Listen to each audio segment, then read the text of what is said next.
Transport layer के बारे में पढ़ा था। ट्रांसपोर्ट लेयर में डीमल्टीप्लेक्सिंग के बारे में पढ़ा था कि कनेक्शन ओरिएंटेड डीमल्टीप्लेक्सिंग और कनेक्शन लेस डीमल्टीप्लेक्सिंग में क्या फर्क है, ठीक है ना, वो 4 टपल और 2 टपल वाली बात। आज का जो लेक्चर है उसमें हम यूडीपी पढ़ेंगे और टीसीपी को डिटेल से पढ़ेंगे, ठीक है। तो सबसे पहले यूडीपी एक छोटा सा टॉपिक है, उसको खत्म कर लेते हैं, उसके बाद हम टीसीपी पे जाते हैं। आपको पता है कि यूडीपी जो है वो लो ओवरहेड है। लो ओवरहेड से मुराद क्या है कि आपके पास, मैंने कहा था जब पैकेट होता है उसमें दो चीजें होती हैं, एक पेलोड होता है और एक हेडर होता है। आप में से कोई है जो बताएगा मुझे कि पेलोड और हेडर में क्या फर्क है? Anyone? Sir payload actual data होता है और जो हेडर होता है बिल्कुल, वो उसकी बिल्कुल। इंफॉर्मेशन होती है जो उसको अब मूव आपको आवाज करती सही है। आ रही है? अब आपको आवाज सही आ रही है? सर अब आ रही है, पहले आपकी काफी अड़ के आ रही थी आवाज। अच्छा, चले। तो पेलोड एक्चुअल डेटा है और हेडर मतलब एक्स्ट्रा बिट्स। अब यूडीपी के अंदर आपको पता है कि यूडीपी कनेक्शन लेस सर्विस है, अनरिलायबल है, उसमें फ्लो कंट्रोल, एरर कंट्रोल के मैकेनिज्म नहीं है। तो जाहिर सी बात है उसमें एक्स्ट्रा बिट्स हमें कम भेजनी पड़ती हैं। इसके बाद जब मैं टीसीपी पढ़ाऊंगा तो आपको पता है कि उसमें काफी सारी चीजें वो देखता है, तो आपको काफी सारी बिट्स एक्स्ट्रा भेजनी पड़ती हैं। जितनी सिक्योरिटी उतने ज्यादा बंदे होंगे, जितनी सिक्योरिटी कम होगी उतने बंदे कम होंगे, ठीक है ना। ये तो नॉर्मल सी सिनेरियो है। तो यूडीपी जो है वो उसमें लो ओवरहेड होता है। लो ओवरहेड मतलब स्मॉल पैकेट साइज होती है, ठीक है ना। एक्स्ट्रा बिट्स हम उसमें कम भेजते हैं, डिले भी कम आता है, ठीक है। वैसी बात है, बिट्स आपकी कम हो जाएंगी तो पैकेट्स हम ज्यादा ट्रांसफर कर पाएंगे एक डेटा रेट पे, ठीक है। और सिंपल है, इसमें कोई कनेक्शन बनता नहीं है, ठीक है। आपने देखा कि डीमल्टीप्लेक्सिंग कैसे होती है, पैकेट आता है वो उसको रिसीव कर लेता है चुप करके, ठीक है। अच्छा, उसके बाद एप्लीकेशन लेयर पे इसमें ज्यादा कंट्रोल होता है as compare to transport layer, ठीक है। और ये बेस्ट एफर्ट सर्विस है, पहुंच गया तो ठीक है, नहीं पहुंचा तो भी ठीक है, ठीक है।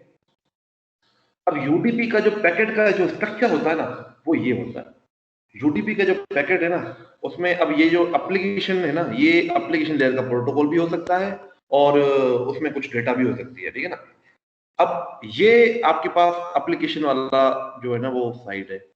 ये चार चीजें हैं ना, ये चीजें हैं यूडीपी ऐड करता है इसमें, जिसकी वजह से हम इसे सेगमेंट कहते हैं, यूडीपी सेगमेंट कहते हैं, ठीक है।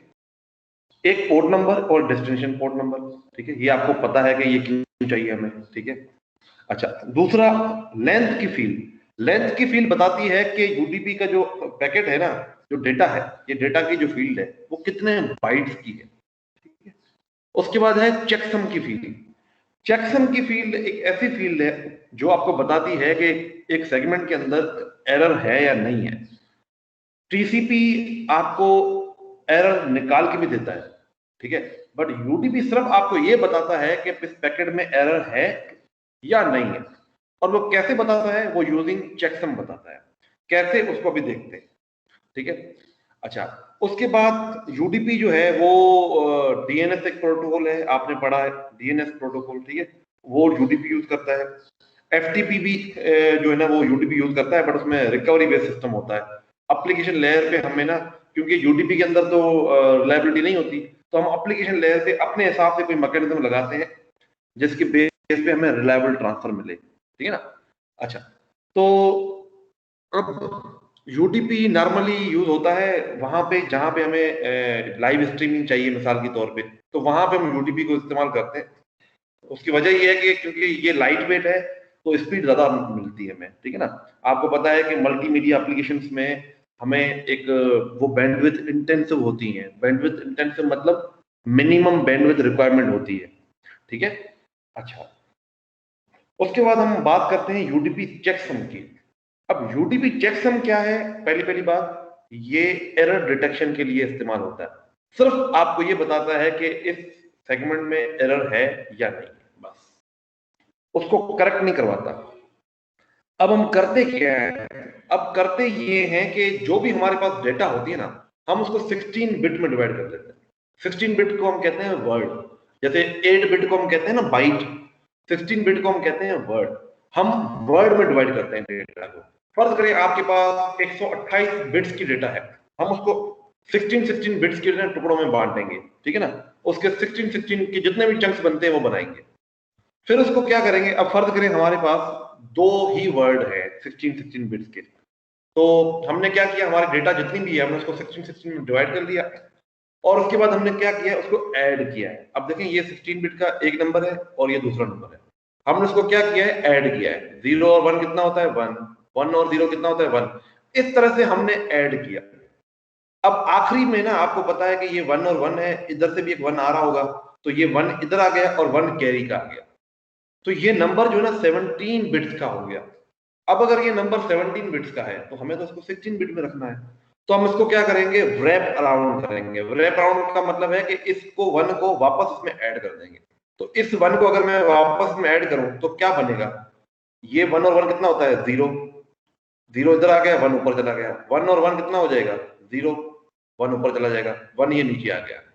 अब बाकी नंबर सारा सेम रहेगा। तो हमने क्या किया है कि हमने 2 वर्ड्स को आपस में ऐड किया, ठीक है।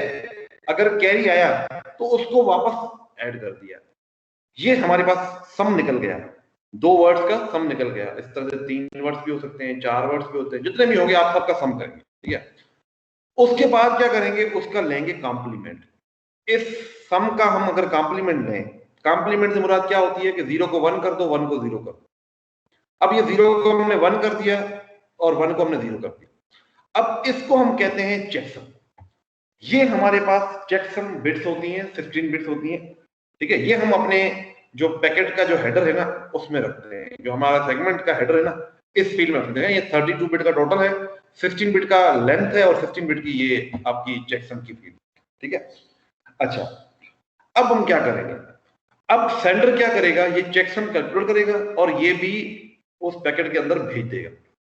रिसीवर के पास जब ये सेगमेंट जाएगा तो हम करेंगे ये, हम उसी तरह से सम करेंगे डेटा का, सम करके रखेंगे।